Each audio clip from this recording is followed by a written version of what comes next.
మీ business ను 100 రెట్లు పెంచుకోవాలనుకుంటున్నారా? అయితే వి మీడియా ఏజెన్సీ మీకు సరైన పరిష్కారం. మేము అందిస్తున్న ప్రత్యేక సేవలు.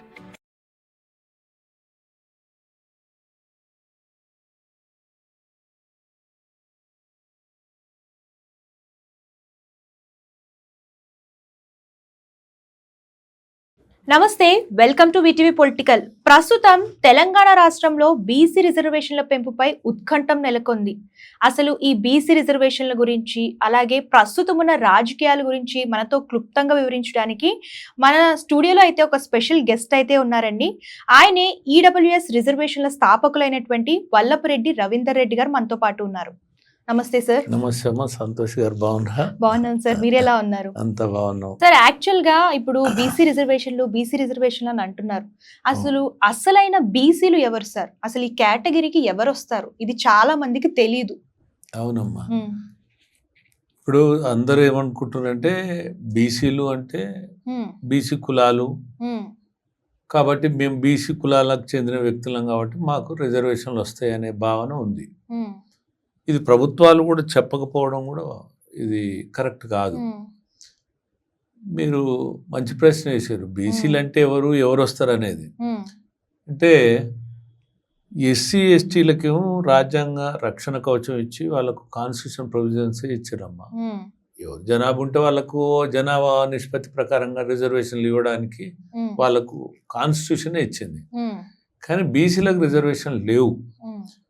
1992 మండల్ కమిషన్ అనంతరం అంటే అంతకుముందు చేసిన పోరాటాల ఫలితంగా వాళ్ళకు రిజర్వేషన్లు ఇవ్వడం జరిగింది. అప్పుడు నిర్ధారించడం జరిగింది బీసీలు అంటే ఎవరు వస్తారు, ఈ రిజర్వేషన్లు ఎవరికి ఇవ్వాలి. అంటే బీసీలు అంటే చూడమ్మా, బ్యాక్వర్డ్ క్లాసెస్ అంటే వెనుకబడిన తరగతులు. ఇప్పుడు కులాలు వేరు, వెనుకబడిన తరగతులు వేరు. ఈ వెనుకబడిన తరగతులు అంటే ఎవరు అంటే దానికి ఆనాడు 3 పారామీటర్స్ డిసైడ్ చేయడం జరిగింది. దాన్నే త్రిబుల్ టెస్ట్ అంటాం.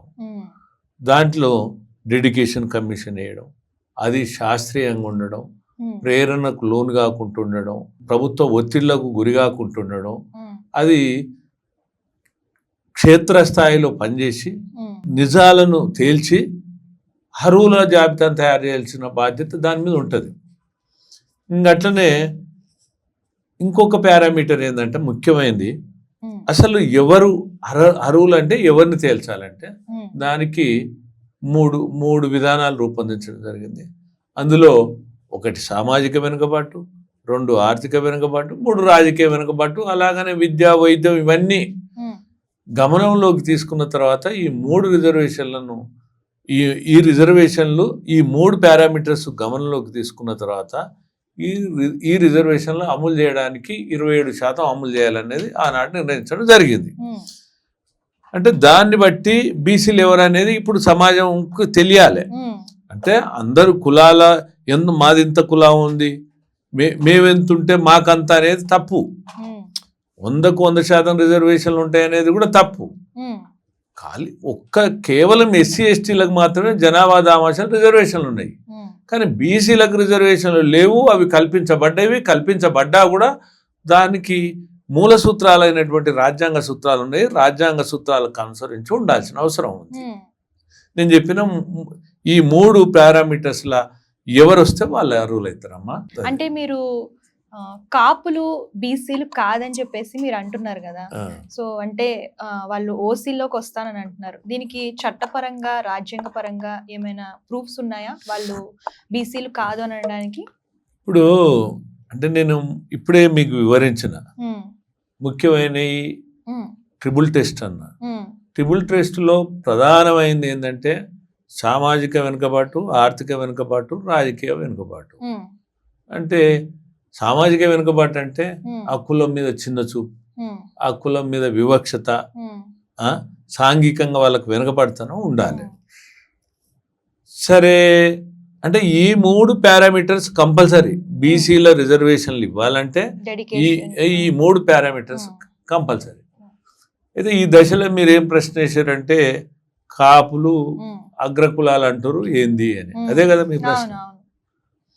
ఇప్పుడు చూడమ్మా, గత 200 సంవత్సరాల నుంచి కూడా మనం చరిత్రను గమనిస్తే కాపులు అనేవాళ్ళు, కాపులైనా వెలమలైనా, తర్వాత కాపులు కమ్మలైనా, రెడ్లైనా, ఈ 4 కులాలు ఒకటే. అయితే అసలు మొట్టమొదలుగా అందరూ కాపులే. అంటే మన చరిత్రను గమనంలోకి తీసుకుంటే, మీరు చరిత్రను ఒకసారి వెనకకు పోతే కాపులు అంటే అందరూ ఒకటే. ఈ కాపులందరూ కూడా అగ్రకులాలుగా చలామణి అవుతున్నారు. అయితే మీరు క్షూద్రులే, కాదనలేము, కానీ అగ్రకులాలుగా చలామణి అవుతున్నారు.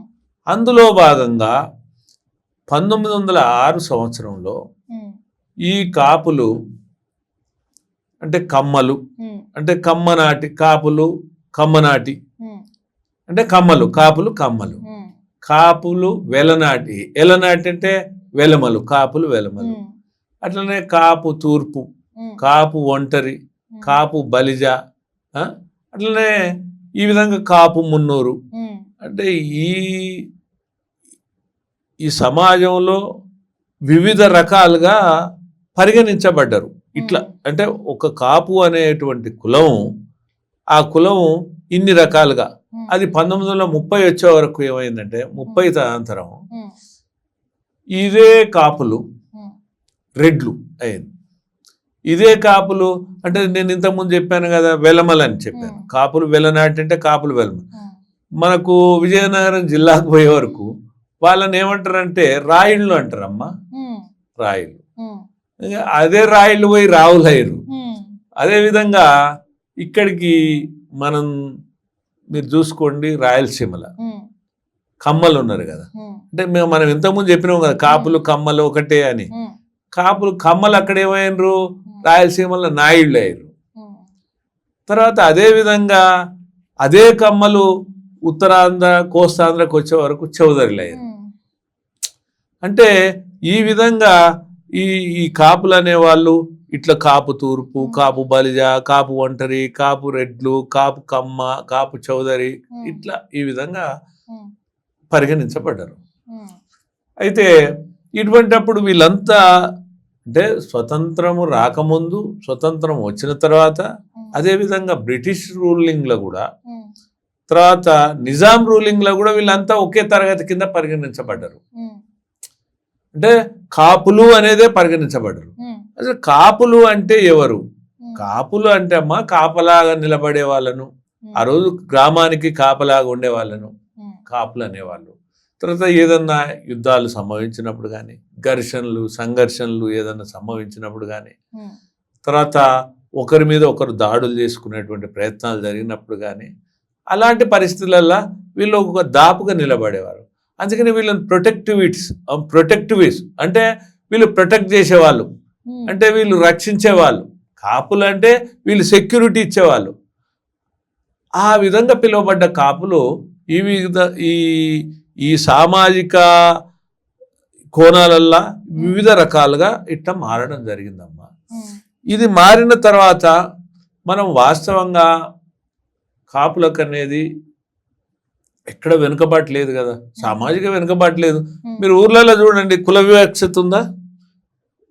అంటే కాపుల మీద చిన్న చూపు ఉందా? లేదు. సామాజిక వెనుకబాటు ఉందా? లేదు. సరే, ఆర్థిక వెనుకబాటు అంటావమ్మా, అన్ని కులాలలో ఉంది.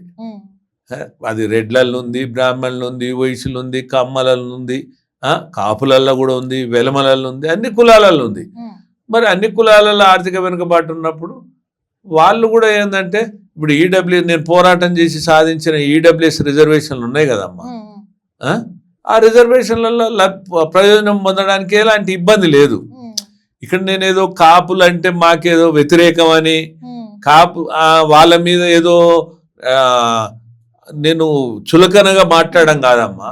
వాళ్ళంటే కూడా ఇప్పుడు కాపులు రెడ్లు ఒకటే, నేను ఎందుకు వ్యతిరేకంగా మాట్లాడతా? అందరం ఒకటే కదా. అటువంటప్పుడు నేనేమంటున్నంటే, మనం కాపులు అనేవాళ్ళు, రెడ్లు అనేవాళ్ళు ఒకే కులము, కాపులు అనేవాళ్ళు అగ్రకులాలు, కాపులు అనేవాళ్ళు బీసీలు కారు. మరి కానప్పుడు మనం బీసీ జాబితాలు ఎందుకు ఉండాలమ్మా? అది తప్పు కదా. నేను అదే అంటున్నా, మనం ఎప్పుడైనా ఎంపారికల్ డేటాలా, తర్వాత ట్రిబుల్ టెస్ట్లా, తర్వాత ఏదైతే డెడికేషన్ కమిషన్ శాస్త్రీయత అని చర్చించుకుంటున్నాం, మరి దాంట్లో మనం షూట్ కావాలి కదమ్మా, మనం సెలెక్ట్ కావాలి కదా. మరి సెలెక్ట్ కాకపోతే అది మనం ఆ చట్టం చేసినటువంటి చట్టంలో మనం చెల్లకుంటున్నట్టే కదా, చెల్లకుంటున్న ఉండే విధంగా చట్టం తయారైనట్టే కదా. కాబట్టి దానివల్ల బీసీలకు అన్యాయం కావద్దు. మనం నిజమైన ఎవరైతే బీసీలు ఉన్నారో వాళ్ళకి న్యాయం జరగాలనేదే నా వాదన. అంటే ఇప్పుడు తెలంగాణలో ఆల్రెడీ ఈ బీసీల గురించి అన్ని కూడా చేశారు. సో అంటే ఈ ట్రిపుల్ డేటా, ఎంపారికల్ డేటా, అలాగే ట్రిపుల్ టెస్ట్ అండ్ దీంతో పాటు డెడికేషన్ లో సరిగ్గా చేయలేదంటారా తెలంగాణ ప్రభుత్వం? అంటే దీనికి నేను ఉదాహరణ ఇదే మర్చుతున్నగా చెప్తున్నా. ఇప్పుడు 3 మూల సూత్రాలు చెప్పా. సామాజిక వెనుకబాటు, ఆర్థిక వెనుకబాటు, రాజకీయ వెనుకబాటు. ఈ 3 మూల సూత్రాలల్లా ఒక్క ఉదాహరణ కాపులను తీసుకున్నాం. కాపులకు సామాజిక వెనుకబాటు లేదంటున్నా, వాళ్ళ కులం మీద చిన్న చూపు లేదంటున్నా. మరి వాళ్ళు ఎట్లా వస్తారు చెప్పండి? అంటే కరెక్ట్ చేసినట్ట ప్రభుత్వం ఇక్కడ, ఇది కరెక్ట్ చేసినట్ట, శాస్త్రీయంగా అధ్యయనం చేసినట్ట చేయలేదు కదా. ఇప్పుడు చూడమ్మా, ఎంతో మంది ఎంబీసీలు ఉన్నారు. మీరు చూడండి, కుమ్మరి, చాకలి, వడ్రంగి, ఇటువంటి నాయ బ్రహ్మణ, తర్వాత కంసలి, ఇట్లా అనేక కులాలు ఉన్నారమ్మా. వడ్డెరోళ్ళు అయితే ఈనాటికి కూడా మీరు ఎక్కడన్నా చూడండి, వాళ్ళ చెమట ఒక రక్తం, వాళ్ళ రక్తం ఒక చెమటలాగా మారుతుంది.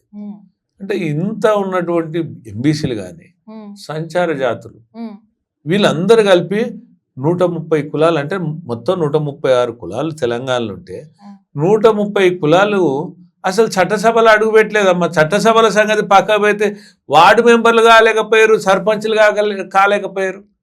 మరి ఈ రిజర్వేషన్లు ఎవరి కొరకు అంటున్నా అంటే, నిరంతరం పొందిన వాళ్ళకి రిజర్వేషన్లా, ఒకే కుటుంబం, ఒకే కులం, ఒకే వర్గం ఈ రిజర్వేషన్లు పొందిన వాళ్ళే పొందాలా? దానివల్ల బీసీలకి ఏం ప్రయోజనం జరిగినట్టు అంటున్నా. అట్లా మాట్లాడితే బీసీలకు రిజర్వేషన్లకు వ్యతిరేకం అనేది కాదు. మేము బీసీ రిజర్వేషన్లకు వ్యతిరేకం కాదు, బీసీ రిజర్వేషన్ల పెంపుకు కూడా అంతకంటే వ్యతిరేకం కాదు. కాకపోతే ఏంటంటే, ఈ బీసీ రిజర్వేషన్లు అనేవి అర్హులైన వారికి అందాలంటున్నాం, శాస్త్రీయంగా ఉండాలంటున్నాం. అశాస్త్రీయంగా, అనైతికంగా, అధర్మంగా ఈ రిజర్వేషన్లు అమలు చేస్తే సంచార జాతులకు అన్యాయం జరుగుతుంది, ఎంబీసీలకు అన్యాయం జరుగుతుంది. ఒక 4-5 కులాలే, ఇప్పుడు 4-5 కులాలే ఎత్తుకపోతున్నారు రిజర్వేషన్. అది ఎట్లా కరెక్ట్ అవుతుందమ్మా? బీసీలు అంటే అందరికీ అందాలి కదా రాజ్యాంగ ఫలాలు. ఇప్పుడు అందులో ఉన్న వాళ్ళు చాలా మంది ఇటీవల కాలంలో నేను ఏదైతే లేవనెత్తున్నాయి, ఈ మధ్య కాలంలో ఈ ఎంబీసీలకు, సంచార జాతులకు అన్యాయం జరుగుతుందన్న తర్వాత చాలా దాంట్లో ఉన్నటువంటి అనేక మంది బీసీ సహోదరులు నాతో మాట్లాడడం జరుగుతుంది. అన్న మమ్మల్ని అనగదొక్కుతుండ్రు, అసలు మేము నోరుండి కూడా మేము మాట్లాడలేని స్థితిలో ఉన్నది, ఒక 4-5 కులాల వాళ్ళే మా నోటికాడి ఫలాలని అందుకొని పోతున్నారు అని ఈ విధంగా మాట్లాడుతారు. అయితే దీనికి మనమంతా కలిసి పోరాటం చేయాలన్నా, మీరు కూడా మాతో ఉండాలని ఇట్లా మాట్లాడుతున్నారమ్మా. ఇప్పుడు అన్యాయం జరుగుతున్నప్పుడు ఎవరు ఏ కులం అనేది కాదు, అన్యాయం పక్షాన్ని ఎవరైనా పోట్లాడొచ్చు, అందులో తప్పు లేదు కదా. అందుకనే నేనేమంటున్నంటే, కాపుల సోదరులకు కూడా నేను విజ్ఞప్తి చేసేదంటే, మనం అంత ఒకటే, రెడ్లం కాపులం ఒకటే, మనం కలిసిమెలిసి ఉందాం. కానీ బీసీలకు అన్యాయం చేయడం మంచిది కాదు, దాంట్లో నుంచి వైదొలగడం కరెక్ట్.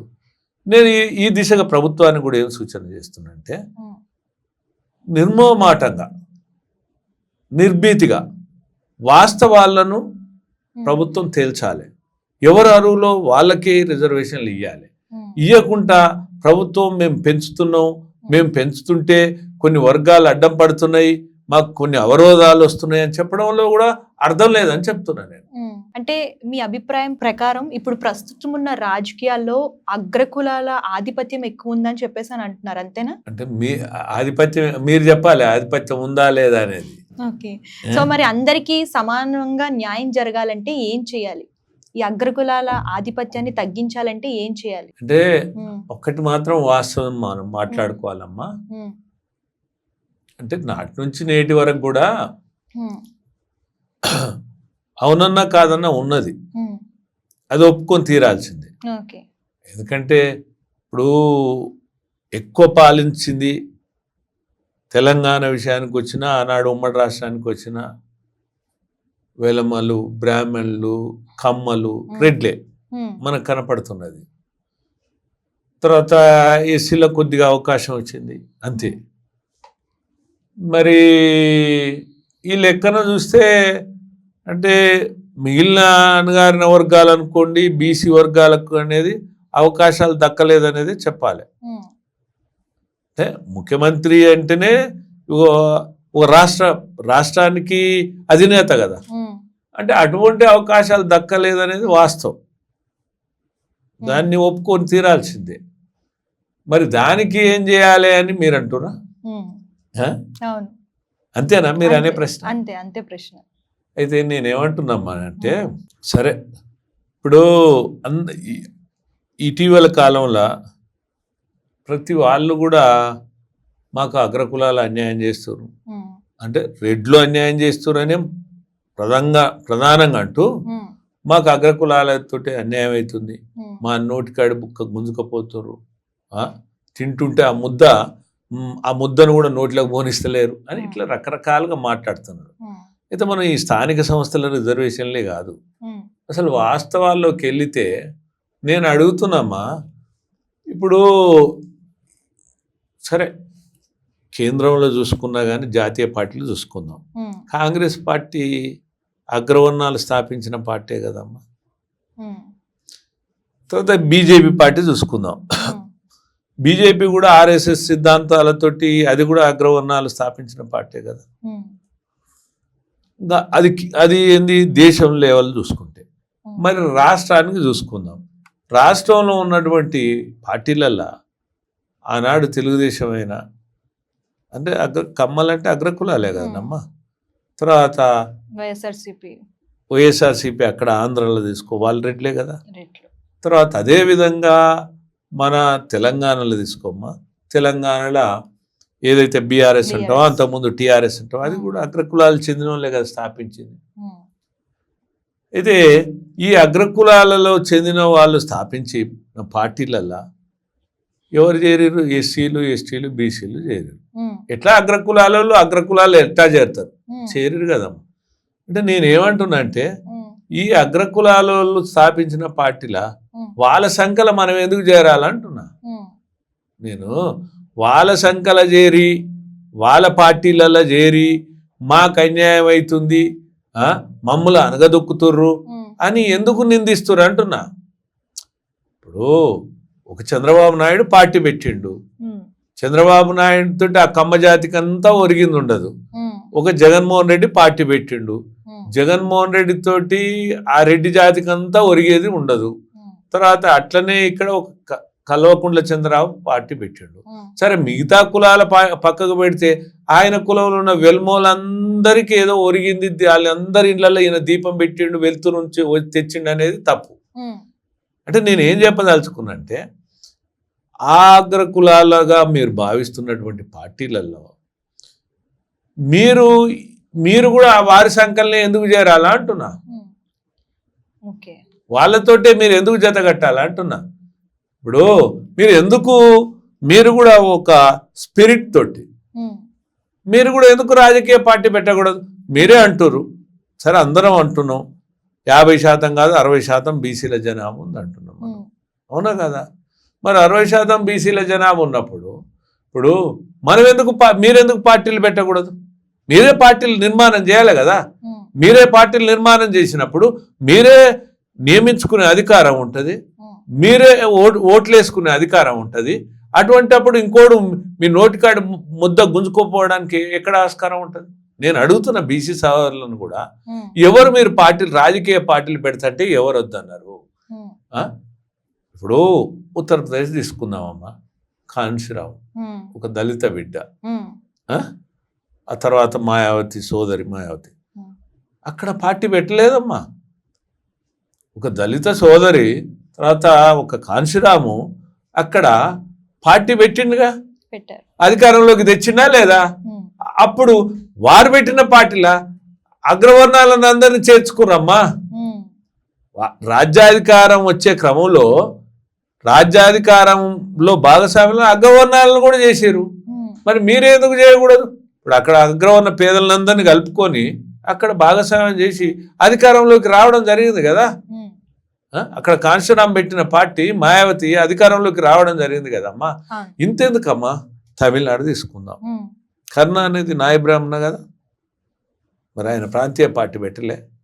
ఆయన ప్రాంతీయ పార్టీ పెట్టి దాన్ని ఏ విధంగా కొనసాగిస్తుంది చూడండి. దశాబ్దాల కాలం నుంచి అధికారంలో లేడు, మరి ఆయనే అందరికి టికెట్లు ఇస్తుండు. నేను చెప్పింది అర్థమవుతుందమ్మా? అంటే నేను బీసీ సోదరులకు కూడా అర్థం కావాలంటున్నా. ఊటిగానే నిందలేయడం, అపనిందలేయడం, అగ్రకులాలంటే ఓ చులకనగా మాట్లాడడం ఇది కరెక్ట్ కాదంటున్నా. ఇప్పుడు మీరు ఏది మాట్లాడినా ఆధిపత్యం చేసేవాడి మీద మీరు మాట్లాడండి, అధికారం చెలాయించేవాడి మీద మీరు మాట్లాడండి, అనగదొక్కేవాడి మీద మీరు మాట్లాడండి, దాంట్లో తప్పులేదు. కానీ దానికి కులాన్ని బాధ్యత చేయడం కరెక్ట్ కాదు.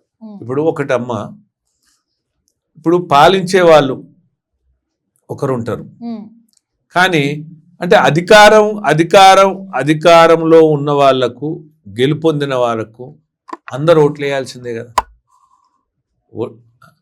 ఎస్సీలైనా వేయాలి, ఎస్టీలైనా వేయాలి, బీసీలైనా వేయాలి, అగ్రకులాలని వేయాలి. మరి అందరు కలిసి ఓట్లు వేస్తున్నాం అంటే ఇక్కడ నేను ఏమంటున్నానంటే పాలించేవాడు వేరు, ఓట్లేసే వాళ్ళం వేరు. కాబట్టి మన పోరాటం పాలించేవాడి మీద ఉండాలి, కానీ ఓట్లేసే వాళ్ళం మనకు మనమే నిందలు అపనిందలు వేసుకొని మనకు మనమే ఇష్టానురీతిగా వ్యక్తిగత దూషణలకు పాల్పడి రాష్ట్ర సమగ్రత దెబ్బతినే విధంగా, శాంతి సుభ్రవ వాతావరణానికి విఘాతం కలిగే విధంగా ఈ విధంగా మాట్లాడడం ఎంతవరకు కరెక్ట్ అంటున్నా నేను. సార్, అయితే ఇప్పుడు రాష్ట్ర ప్రభుత్వం ఏదైతే నిర్ణయం తీసుకుందో ఈ బీసీలకి 42% రిజర్వేషన్లు చట్టపరంగా సరైనదేనా, రాజ్యాంగ పరంగా కరెక్ట్ కాదని మీరు అంటున్నారు, ఎందుకోసం కరెక్ట్ కాదు? చూడమా, నేను మొదటి నుంచి వాదిస్తున్నా. నేను మూల సిద్ధాంతాలు చెప్పిన, రాజ్యాంగ సిద్ధాంతాలు చెప్పిన. ఇప్పుడు ఈ ఒక ప్రధానమంత్రి అయినా, ఒక ముఖ్యమంత్రి అయినా, ఒక రాష్ట్రపతి అయినా, ఎవరైనా రాజ్యాంగాన్ని మీద ప్రమాణం చేసి నడుచుకోవాల్సి ఉంటుంది.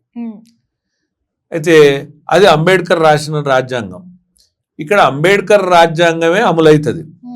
అటువంటి అప్పుడు ఇప్పుడు జీవోలు వేరమ్మా. ప్రభుత్వానికి కొన్ని ఏం చేస్తాయంటే ప్రభుత్వాలు కొన్ని వర్గాల మెప్పు కొరకు జీవోలు తీస్తాయి, అట్లనే చట్టాలు కూడా చేస్తాయి. జీవోలు తీసినా చట్టాలు చేసినా రాజ్యాంగానికి అనుగుణంగా లేకపోతే, రాజ్యాంగ స్ఫూర్తికి విరుద్ధంగా ఉంటే జీవోలు చెల్లవు, చట్టాలు చెల్లవు. అంటే చట్టాలంటే అసెంబ్లీలో చేసినప్పటికీ, గవర్నర్ ఆమోదం పొందినప్పటికి కూడా అది ఆ చట్టం చేసింది కూడా చెల్లవు. ఇప్పుడు అందుకనే అన్ని రాష్ట్రాలలో, ఉత్తరప్రదేశ్లో తీసుకో, తర్వాత బీహార్ రాష్ట్రంలో తీసుకో, మహారాష్ట్రలో తీసుకోండి, కర్ణాటక, ఎక్కడ కూడా ఈ రిజర్వేషన్లు అనేవి ఎక్కడ కూడా చెల్లుబాటు కాకుండా పోయినాయి. ఇంతెందుకమ్మా, బీహార్ రాష్ట్రం వల్ల ఈ రిజర్వేషన్లు పెంచితే 50% నుంచి 65% పెంచితే, విద్యా ఉద్యోగాలలో పెంచితే 10 నెలలు ఉద్యోగాలు చేసిన తర్వాత వాళ్ళ నుంచి రికవరీ చేయమని అన్నారు ప్రభుత్వం నుండి, కోర్టులు చెప్పాయి. దాని మీద సుప్రీంకోర్టుకు పోయారు, సుప్రీంకోర్టులో ఇప్పటికి కూడా నడుస్తున్నాయి. అందుకని నేనేమంటున్నా అంటే చట్టాలు రాజ్యాంగబద్ధంగా ఉంటేనే చెల్లుబాటు అవుతాయి. మరి జీవో చెల్లుబాటు కాదని మీరు ఏమంటారు? మొదటి నేను చెప్తూనే ఉన్నా కదమ్మా, ఇప్పుడు ప్రభుత్వం ఎంపారికల్ డాటా అరువులతోటి ఉండాలి, ఆ ఎంపారికల్ డాటా పబ్లిక్ డొమైన్లో ఉండాలి. ఆ పబ్లిక్ డొమైన్లో పెట్టిన తర్వాత దాని మీద ఎలాంటి అభ్యంతరాలైనా సగటు మనుషులకు ఈ రాష్ట్రంలో అభ్యంతరాలు తెలిపే హక్కు ఉంది, అవి కూడా పరిగణలోకి తీసుకోవాలి. ఇవన్నీ పరిగణలోకి తీసుకున్న తర్వాత శాస్త్రీయతను మనం నిరూపిస్తే అది మనం కోర్టు ముందు పెడితే అప్పుడు కోర్టు ఏం చేస్తుందంటే అబ్జర్వ్ చేస్తుంది. అంటే వీళ్ళు డెడికేషన్ కమిషన్ ద్వారా ట్రిబుల్ టెస్ట్ పాస్ అయ్యారు, తర్వాత ఎంపారికల్ డేటా కరెక్ట్ ఉన్నది కాబట్టి వీళ్ళ రిజర్వేషన్లు పెంచుట సబబే అనే దాని మీద అప్పుడు కోర్టు పరిగణించవచ్చు. ఇప్పుడు అట్లా మద్రాసులో అట్లే అయింది, ఇప్పుడు తమిళనాడులో అదే అయింది.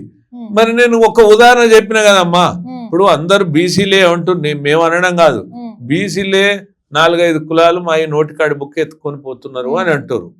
ఈ బీసీ అసలు ముమ్మాటికమ్మా ఈ రిజర్వేషన్లకు అనేది అగ్రకులాలు వ్యతిరేకం కాదు కాదు, బీసీలలో ఉన్న అగ్రకుల బీసీలే ఈ బీసీ రిజర్వేషన్లకు విఘాతం కలిగించేది.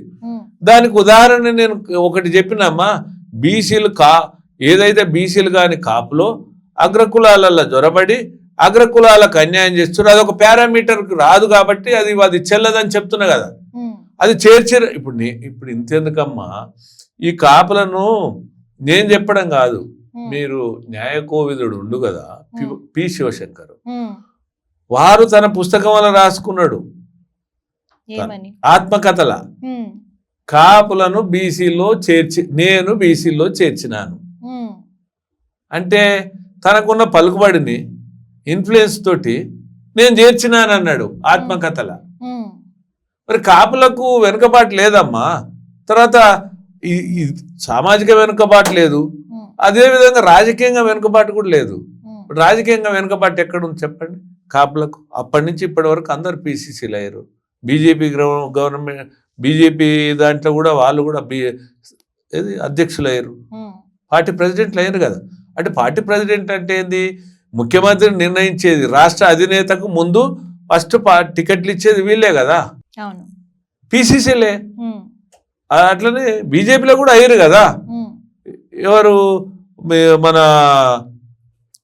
లక్ష్మణ్ గారు, బండి సంజయ్ గారు, అట్లనే ఇప్పుడు దీంట్లో కూడా హనుమంతరావు గారి నుంచి మొదలు పెట్టుకుంటే తర్వాత కేశవరావు, పొన్నాల లక్ష్మయ్య, బొత్స సత్యనారాయణ, డి శ్రీనివాసులు, వీళ్ళంతా కాపులే కదనమ్మా.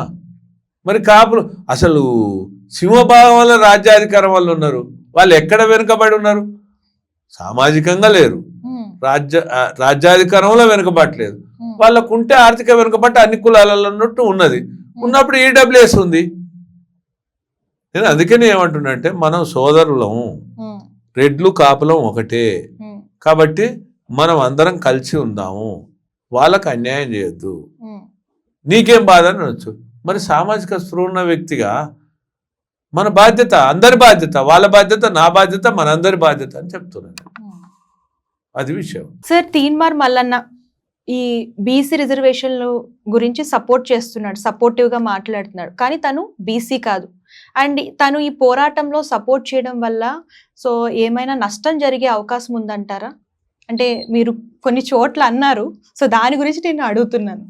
అమ్మా, నాకు వ్యక్తిగతంగా పేర్లు తీసుకోవడం ఇష్టం ఉండదు వాస్తవంగా. సరే, మీరు అడుగుతున్నారు కాబట్టి మీ ప్రశ్నకు అంటే తీన్మార్ మల్లన్కి మీకు ఏదో ఉంది అని అట్లానే అసలు మీరు అడుగుతున్న ప్రశ్నకు ప్రతి సమానం చెప్పాలనే కానీ వ్యక్తిగతంగా నేను ఎవరికి వ్యతిరేకం కాదు. కాకపోతే ఒకటి ఉందమ్మా, చూడండి, నేను ఒక వల్లభరెడ్డి రవీందర్ రెడ్డిని, నేను రెడ్డి బిడ్డను. నేను రెడ్డి బిడ్డగా ఏం మాట్లాడుతున్నా అంటే ఎంబీసీలకు అన్యాయం జరుగుతుంది అంటున్నా, సంచార జాతులకు అన్యాయం జరుగుతుంది అంటున్నా, వాళ్లకు ధర్మబద్ధంగా న్యాయం జరగాలంటున్నా. కానీ అంతవరకు బాగుంది. కానీ నేను ఒక రవీంద్ర రెడ్డిగా పోయి నేనే ఎంబీసీని, నేనే సంచార జాతిని, మాకు అన్యాయం అవుతుందని అంటే అది ఎవరు విశ్వసిస్తారమ్మా? అది విలువలతో కూడిన మాటలేనా? మీరు చెప్పండి. కాదు. ఇప్పుడు ఎవరైనా హక్కుల కొరకు పోట్లాడొచ్చు, వారే పోట్లాడాలనేది కాదు. ఏ కులం వారైనా, ఏ వర్గం వారైనా హక్కుల కొరకు పోట్లాడడం వల్ల తప్పులేదు, మద్దతు తీసుకోవడం వల్ల కూడా తప్పులేదు. కానీ మనం ఒకరి దాంట్లో జ్వరపడడం కరెక్ట్ కాదు కదా, నెంబర్ 1. తర్వాత నెంబర్ 2, చూడమ్మా, కొంతమంది అంటే రాజకీయ పార్టీలు వారి స్వార్థాల కొరకు క్రీడ ఆడుతూనే ఉంటాయి. అధికారంలో ఉన్న పార్టీ ఆడతాయి, ప్రతిపక్షంలో ఉన్న పార్టీలు ఆడుతుంటాయి. అదేవిధంగా కొంతమంది వ్యక్తులు తమ పబ్బం గడుపుకోవడానికి, తర్వాత తమ వ్యక్తిగత ఎదుగుదలకు వారు కూడా విషకుటిల రాజకీయాలు చేస్తారు. తర్వాత ఇంకా కొంతమంది ఏం చేస్తారంటే వాళ్ళకి ఏది అవసరం ఉండదమ్మా, వాళ్ళకు సింగిల్ ఎజెండా ఏముంటుందంటే రాష్ట్ర సమగ్రత దెబ్బతింటుందనేది పట్టించుకోరు. మన చర్యలు సంఘ విద్రోహ చర్యలు అనేది పట్టించుకోరు. కానీ నాకెంత పాపులారిటీ వస్తుంది అనే దాన్ని గమనంలోకి తీసుకొని కొంతమంది ఉంటారు. అంటే ఇవన్నీ కూడా వీటన్నిటికి కూడా ఆస్కారం ఇచ్చేది ఎవరు? ప్రభుత్వం. ఇప్పుడు చూడమ్మా, ఏ కులాన్నైనా ఎవరైనా అభిమానించుకోవచ్చు, గౌరవించుకోవచ్చు, ప్రేమించుకోవచ్చు. కానీ ఎదుటి కులాలను ద్వేషించే అధికారం నీకెక్కడుంది? ఇప్పుడు ప్రతి కులానికి, ప్రతి వ్యక్తికి ఆత్మాభిమానం, ఆత్మగౌరవం ఉంటుంది కదా. అట్లనే సగటు మనిషి కూడా ఎదుటి వాళ్ళు కూడా ఆలోచన చేయాలి కదా. మరి అట్లా ఆలోచన చేయకుండా ఇష్టానురీతిగా విద్వేషాలు రగల్చే విధంగా మాట్లాడుతున్నారంటే వాళ్ళను మనం ఏ విధంగా భావించాలంటే సంఘ విద్రోహ శక్తులుగా భావించాలి. అంతే కదా. ఇప్పుడు నిజంగా సమాజ పరివర్తకులే అనుకుందాం. ఇప్పుడు అన్యాయం జరిగినప్పుడు ప్రశ్నించవచ్చు, ఎదుర్కోవచ్చు, తట్టుకోవచ్చు, నిలబడవచ్చు, దాంట్లో తప్పేం లేదు. కానీ దూషించడం ఎంతవరకు కరెక్టు? దూషించకూడదు కదా. అందుకే నేనేమంటున్నంటే ఈ రాజకీయ పార్టీలు ఎవరైనా పెట్టుకోవచ్చు కదమ్మా, రాజకీయ పార్టీ, దానికి నష్టమేం లేదు. అదే పోరాటాలు కూడా ఎవరి పక్షాన్ని ఎవరైనా చేయొచ్చు. కానీ దానికి నిబద్ధత, నిజాయితీ అనేది ఈ సమాజానికి కనపడాలి. అందుకనే మీరు ఈ సందర్భంగా నాకు కూడా నేను ఒక సూచన చేయదలుచుకున్నా. ఈ యావత్ తెలంగాణ సమాజానికి, ఎందుకంటే ముఖ్యంగా నేను రెడ్ల సోదరులకు విజ్ఞప్తి చేస్తున్నా. ఎందుకంటే ఇప్పుడు నడుస్తున్నటువంటి రాజకీయ పార్టీల విషకుటిల రాజకీయాలైనా, తర్వాత సామాజిక వ్యతిరేక శక్తులైనా, తర్వాత అదేవిధంగా స్వార్థపరులు తమ పబ్బం గడుపుకోవడానికి వేసే ఎత్తుగడలల్లా రెడ్లు ఎక్కడ కూడా పావుగా మారొద్దు అంటున్నా, ఎక్కడ కూడా దోషులుగా నిలబడొద్దు అంటున్నా నేను. ఎందుకంటే ఇది ఒక క్రీడ. ఇప్పుడు సంఘ విద్రోహ శక్తుల యొక్క అరాచక మాటలల్లా రెడ్లు ఎక్కడ కూడా రియాక్షన్ కావద్దు అంటున్నా నేను. అందుకనే నేను ఒక విజ్ఞప్తి ఏం చేస్తున్నంటే సంయమనం పాటించండి రెడ్డి సోదరులు. రెచ్చిపోకండి. మామూలుగా ఇప్పుడు సోషల్ మీడియా వచ్చిన తర్వాత నన్ను ఆరన్నాడు, తోరన్నాడు, బండకేసి తొక్క అన్నాడు, ఇంకోటి అన్నాడు అని ఒక ఆయన యాక్షన్కి ఇంకొక ఆయన రియాక్షన్ అంటారు కదా మనం. అది ఏంటంటే అది సంఘ విద్రోహ చర్యలు అంటారు. కాబట్టి వీటన్నిటిని కూడా గమనంలోకి తీసుకొని మనం చట్టపరంగా పోరాటం చేయాలి. మనం ప్రభుత్వాల మీద ఒత్తిడి పెంచాలి, వీరి పట్ల అప్రమత్తంగా ఉండాలి. కానీ ఎక్కడ కూడా మనం ఈ సోషల్ మీడియాలో పోస్టులు పెట్టడం కానీ, అంటే బీసీలకు వ్యతిరేకంగా పోస్టులు పెట్టడం కానీ, అట్లని మనకందరు బీసీలు వ్యతిరేకం కాదు, మనకి ఎస్సీలు వ్యతిరేకం కాదు, ఎస్టీలు వ్యతిరేకం కాదు, అందరం కలిసిమెలిసి జీవించడం, ఒక అన్నదమ్ములుగా, అక్క చెల్లెలుగా, బావమార్దులుగా, తాత మనవడుగా, వదిన మరిదిగా, ఇట్లా మనం అంతే కుటుంబాలన్నీ పిలుచుకున్నాయి కదా సోదరి భావంతో. అటువంటిప్పుడు మనం ఎక్కడ కూడా మనం తొందరపడి సమయాన్ని కోల్పోయి ఈ సోషల్ మీడియాలో కూడా పోస్టులు పెట్టొద్దని నేను మన ఛానల్ ద్వారా నేను రెడ్డి సోదరులకు కూడా విజ్ఞప్తి చేస్తున్నాను.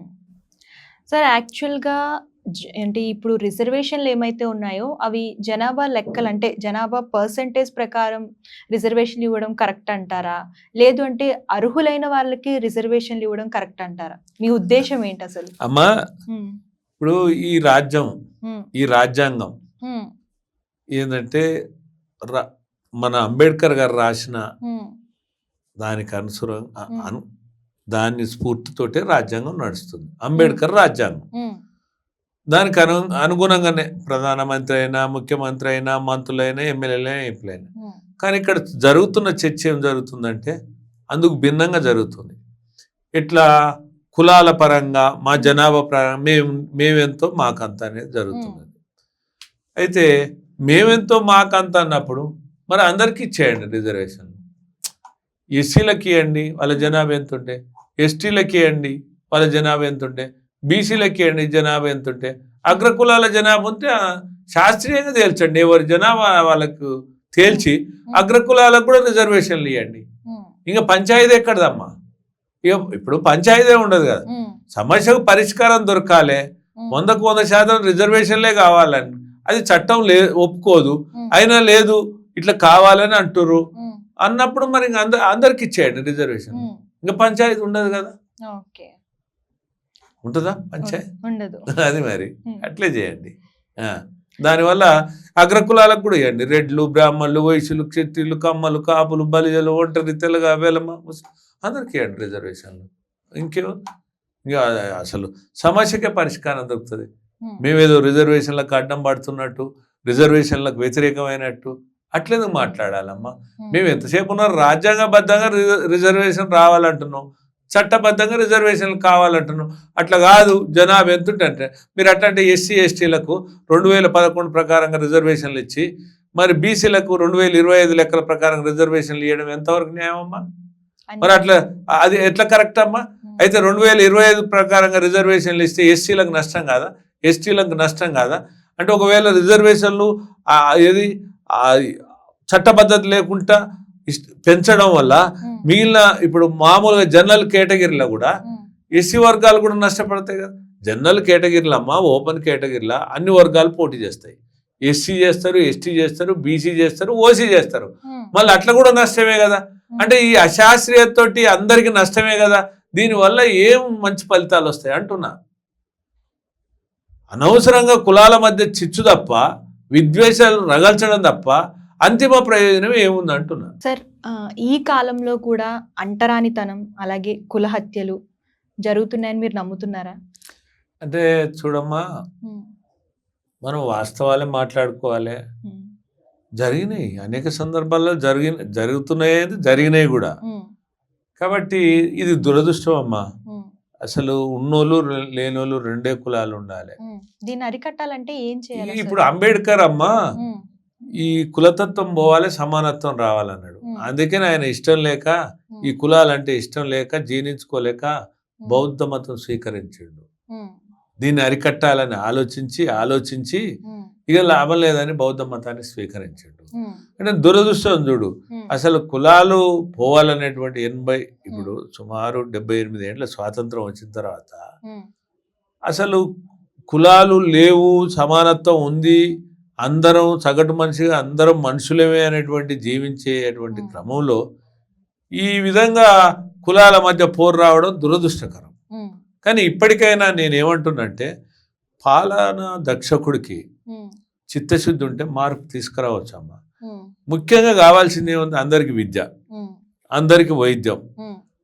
వైద్యం అందినాక ఏముంటుంది? ఉపాధి. అంటే ఉపాధి కావాల్సిన ఉపాధి, ఉద్యోగం కావాల్సిన ఉద్యోగం. ఇప్పుడు ఇవన్నీ అందిన తర్వాత ఇక అసలు ఏ కులం అయితే ఏముంది? ఈ అంతరంగాలు ఉండవు కదా. ఇప్పుడు కేవలం ఏంటంటే అధికారం వచ్చిన తర్వాత వాళ్ళ అధికారాన్ని అడ్డం పెట్టుకొని ఆర్థిక దోపిడీకి పాల్పడడం వల్ల, సమన్యాయం జరగకపోవడం వల్ల ఈ అంతరంగాలు పెరుగుతున్నాయి. కాబట్టి పాలనా దక్షకుడు రావాలి. అటువంటి పాలనా దక్షుడు ఉన్నప్పుడు ఎందుకు 100% కులాలు పోతాయి. కులరహిత సమాజాన్ని మనం నిర్మించవచ్చు, తప్పకుండా నిర్మించవచ్చు. కానీ ఆ దశగా నిర్మించాలంటే సమాజ పరివర్తకులు అందరూ కూడా మంచి కోసం, మార్పు కోసం ఉండాలి. ఎంతసేపు ఉన్నా కూడా నా కులం ఇది, నా కులం ఇది, నా కులం ఇది అని కాదు. ఎప్పుడైనా కులాలు కూడు పెట్టవమ్మా. అయినా ఈ సమాజం కులాల పునాదుల మీద నిర్మించబడలేదమ్మా.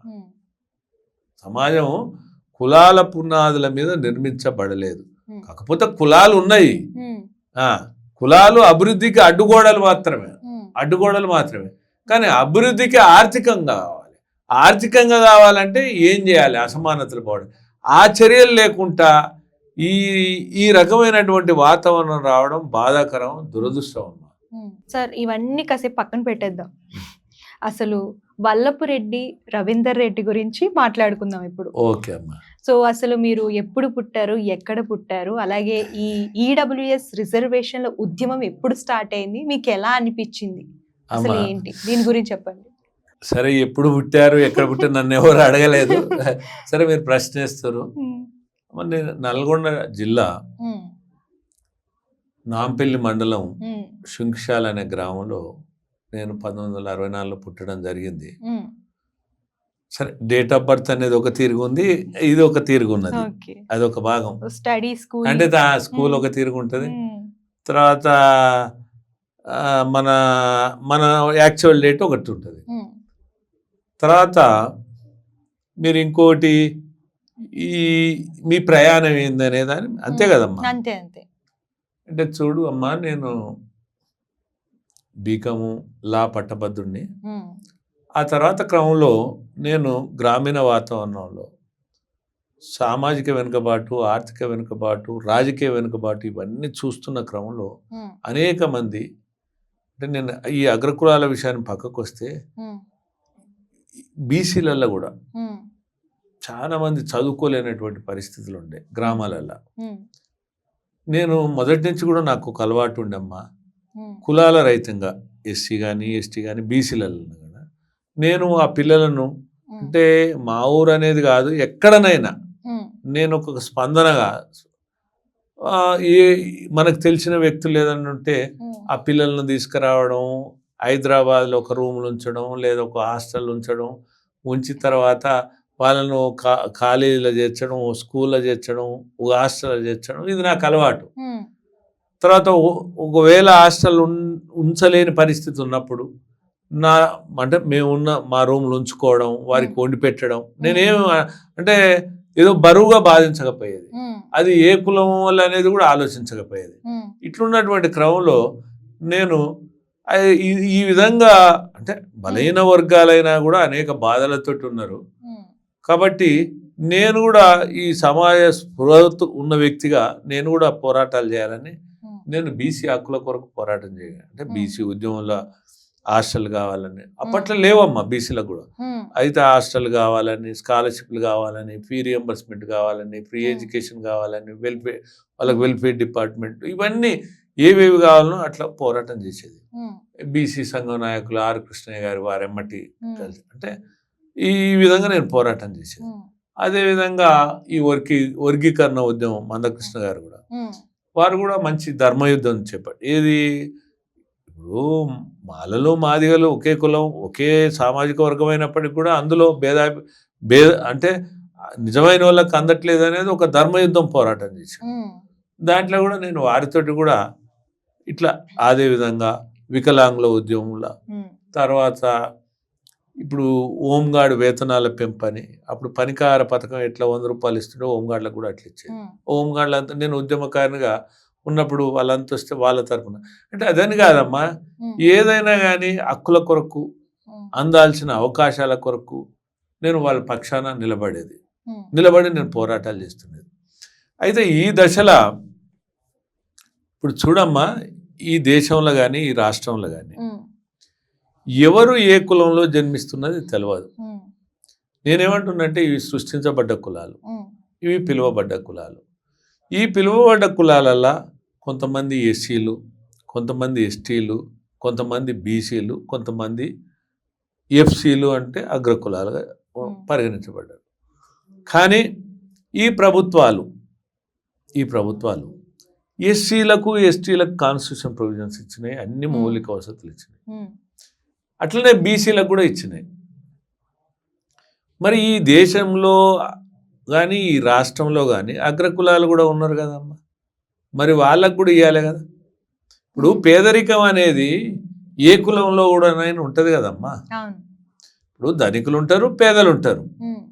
ఇప్పుడు ఎస్సీలలో ఎస్టీలలో కూడా ధనికులు ఉండరు, బీసీలలో ధనికులు ఉండరు, అట్లనే పేదవాళ్ళు ఉన్నారు. అట్లనే అగ్రకులాలలో కూడా ధనికులు ఉండరు, పేదవాళ్ళు ఉండరు. అయితే నేను కొన్ని పరిస్థితులు గమనించిన తర్వాత ఇప్పుడు ఈ అగ్రకులాలలో కూడా ఆత్మహత్యలు ఉన్నాయి కదమ్మా, ఆకలి చావులు ఉన్నాయి కదా, పిల్లలు పెళ్ళిళ్ళు చేయలేని పరిస్థితి ఉంది కదా. తర్వాత ఇటువంటి పరిస్థితే కాదమ్మా, వాళ్ళకి కనీసం చదువుకోవడానికి హాస్టల్ లేవు ఆ పిల్లలకు అగ్రకులాలలో. సరే మీరు అన్నట్టు ఇప్పుడు 4వ వంతు జనాభా ఉందా, ఇప్పుడు కేసీఆర్ చెప్పినట్టు 21 ఉందా, 15 ఉందా, ఏదన్నా ఉండని, ఎంత ఉండని జనాభా. అయితే 4వ వంతు జనాభా ఉందంటున్నా. ఈ 4వ వంతు జనాభా ఉన్న వాళ్ళ వీళ్ళకు హాస్టల్ లేవు అమ్మా, వీళ్ళకు స్కాలర్షిప్లు లేవు, వీళ్ళకు ఫీ రియంబర్స్మెంట్ లేదు, వీళ్ళకు ఫ్రీ ఎడ్యుకేషన్ లేదు, వీళ్ళకు వెల్ఫేర్ డిపార్ట్మెంట్ లేదు. ఈ వర్గాల సంక్షేమం కొరకు ఉండాలి కదా ఒక వెల్ఫేర్. వీళ్ళకు కార్పొరేషన్ లేదు, వీళ్ళకు కమిషన్ లేదు, తర్వాత స్టడీ సర్కిల్ లేవు. ఇప్పుడు చూడమ్మా, ప్రతిభ ఉంటారు, ప్రతిభ ఉన్నోడు ఒక ఐఏఎస్, ఒక ఐపీఎస్, ఒక ఐఏఎఫ్ఎస్ చదువుకోవాలనుకుంటారు. ఎస్సీ ఎస్టీ బీసీలలో చదువుకోవాలంటే స్టడీ సర్కిల్ ఉన్నాయి, వాళ్ళకి ఎందుకు ఉన్నాయి అనేది కాదు ఇక్కడ ప్రశ్న. కానీ అగ్రకులాలలో కూడా ప్రతిభ ఉన్న విద్యార్థులు ఒక ఐఏఎస్, ఐపీఎస్, ఐఎఫ్ఎస్ చదువుకోవాలంటే స్టడీ సర్కిల్. మరి ఇది ఎక్కడిది? ఇది దుర్మార్గం కదా. అయితే ఈ దేశ పౌరులం, ఈ రాష్ట్ర పౌరులం, ఈ ప్రభుత్వాలకు పన్నులు కడుతున్నాం. మరి ఈ వర్గాలను నిరాదరణకు, నిర్లక్ష్యానికి ఎందుకు గురి చేస్తున్నారు అనేది నన్ను కలత చెందిన నేను. అంటే ప్రతివాడు ఏమంటాడమ్మా అంటే అగ్రకులం అని ముసుగు తొడుగుతాడు. అంటే అగ్రకులం అనే ముసుగు తొడిగి అభివృద్ధికి దూరం ఉంచి అవకాశాలు దక్కకుండా చేస్తారు. ఇప్పుడు అగ్రకులం అనగానే కూడు వస్తుందమ్మా, రాదుగా. కానీ ఈ దిశగా ప్రభుత్వాలు కూడా ఆలోచన చేయాలి. మళ్ళా గమనంలోకి తీసుకుంటే పాలక వర్గాలు ఎవరమ్మా? అగ్రకులాలు. చూడ నాడు అంటే ఒక ఉమ్మడి ఆంధ్రప్రదేశ్ తీసుకుందాం. ఇప్పుడు పివి నరసింహారావు అయినా బ్రాహ్మణుడే కదా, ఇప్పుడు ఎన్టీ రామారావు అయినా, చంద్రబాబు నాయుడు అయినా వాళ్ళే కదా. తర్వాత అట్లనే రాజశేఖర్, ఈయన కోట్ల విజయ భాస్కర్ రెడ్డి, కిరణ్ కుమార్, అనేక మంది రెడ్లే కదా ఉన్నది. తర్వాత క్రమంలో చంద్రశేఖరరావు వచ్చిందనుకో. ఇట్లా అంటే పాలకులు ఎవరమ్మా? రెడ్లు.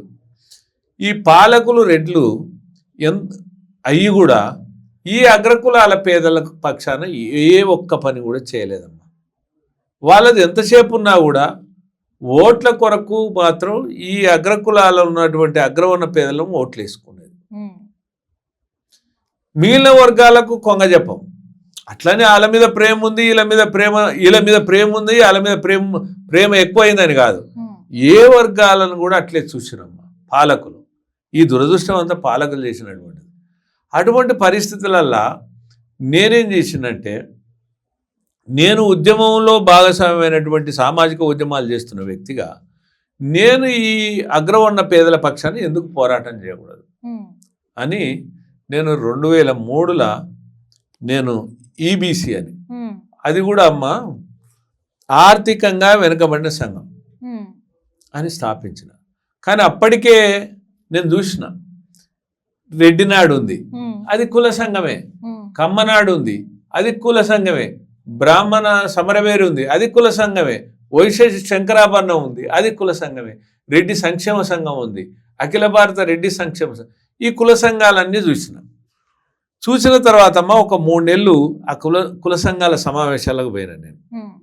పోతే ఆ కుల సంఘాలు కూడా ఏం మాట్లాడుతున్నాయంటే, కులంలో పెద్దరికం, మనమంతా ఐక్యం, కానీ ఆధిపత్యం భావన తప్ప ఈ కులంలో పేదరికం, ఈ కులాలలో ఉన్నటువంటి ఎదుర్కొంటున్న సమస్యలు కానీ వీరికి జరుగుతున్న అన్యాయాల గురించి చర్చించుకున్న దాఖలాలు నాకు కనపడలే ఆ కుల సంఘాలలో. నేను ఎందుకు చెప్తున్నా అంటే, ఈబీసీ అనేది ఎందుకు పెట్టినంటే గిందుకే పెట్టిన. అంటే ఇది కూడా కుల సంఘం కాదు, ఆర్థికంగా వెనుకబడిన సంక్షేమ సంఘంగా పెట్టాను. అంటే ఇట్లా అందరినీ కలుపుకొని. అప్పుడు నేనేం చేసినమ్మా, ఎక్కని మెట్టు లేదు, తొక్కని గడప లేదు. నేను ఈ స్వాతంత్రం వచ్చినాక ఈ అగ్రకులాల హక్కుల మీద ఇందిరా పార్క్ దగ్గర ధర్నా చేసింది ఒక వల్లభరెడ్డి రవీంద్ర రెడ్డి. ఇందిరా పార్క్ నుంచి సుందరయ్య పార్క్ వరకు ర్యాలీ, అట్లనే అంబేద్కర్ విగ్రహానికి వినతి పత్రం, అంబేద్కర్ విగ్రహానికి ఎందుకు వినతి పత్రం ఇచ్చినట్టు? మీరు రాజ్యాంగం రాసిపోయారు, మీరు స్ఫూర్తిదాత, పేదల పెన్నిది. కానీ ఈ రాజకీయ పార్టీలు, ఈ ప్రభుత్వాలు అగ్రకులాలను విస్మరించినాయి, ఓట్ల కొరకు వాడుకుంటున్నాయి. వీళ్ళలో ఆకలి చావులు ఆత్మహత్యలని. అది ఆనాడు పెద్ద సెన్సేషన్ వార్త, అన్ని ఛానళ్ళు వచ్చింది. ఇది సచివాలయం ముందల ఉన్న అంబేద్కర్ విగ్రహం. అట్లనే యజ్ఞం కూడా చేసిన నేను, ఇది ఎగ్జిబిషన్ గ్రౌండ్లో. అప్పుడు చిరంజీవి ఒక యజ్ఞం చేసిండు, తర్వాత భూమన కరుణాకర్ రెడ్డి ఒక యజ్ఞం చేసిండు, కేసీఆర్ తన ఎమ్మెల్యే ఎత్తుకపోతుండని ఒక యజ్ఞం చేసిండు. అయితే మంత్రాలకు చింతకాయలు రాలేవు. కానీ నేను కూడా ఏంటంటే, ప్రభుత్వాలు రాజకీయ పార్టీలు అగ్రవర్ణ పేదల పట్ల వివక్షత విడనాడి వారికి సద్బుద్ధి ప్రసాదించి అందరినీ అన్ని విధాలా ఆదుకునే విధంగా సమన్యాయం జరిగేలా కరుణా కటాక్షించే గుణం ఇవ్వాలని లక్ష్మీ గణపతి మాయజ్ఞం చేశారు. ఇది TV9లో అన్ని ఛానళ్ళలో లైవ్ చూపించారు. తర్వాత ఈ యజ్ఞానికి ఏం చేసినంటే కమ్యూనిస్ట్ పార్టీ వాళ్ళని కూడా రప్పించిన. వాళ్ళ యజ్ఞాలకి అట్లా ఉండదు.